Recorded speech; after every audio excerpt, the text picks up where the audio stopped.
Okay, I quit corporate. It's been 2.5 years now. And I was so invested in my job, like my job as my identity, my job as my self worth, my title as my self worth, right? And,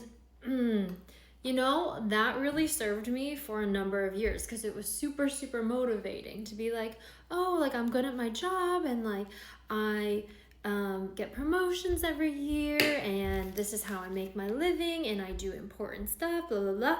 But here's the thing. I had this point when I was it was in my sophomore year of college, and I was like, wow, I am literally working my ass off in college to get good grades so that I can work for 40 years so that I can provide for my children so they can just do the same bullshit.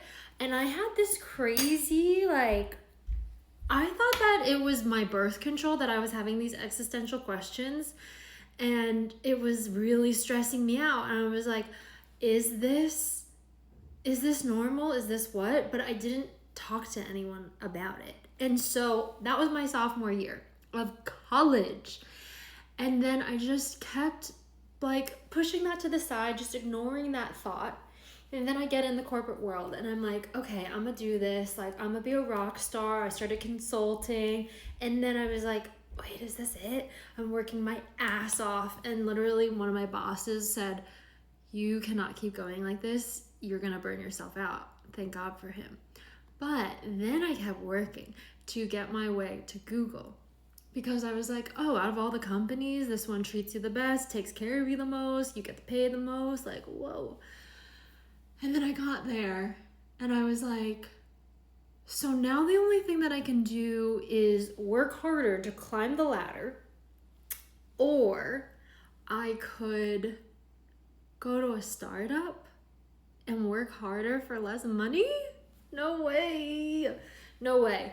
And that was the whole existential crisis that took me from when I was age 19 to then 26. No, 20, yeah. 25-ish is when I started to break out of it because I don't know, the series of events happened in my life and I was like, I need to get out. I need to get out. So, anyways, here I am. I'm reflecting and eating my butter on a bagel because life is just like that sometimes. I mean, life is amazing.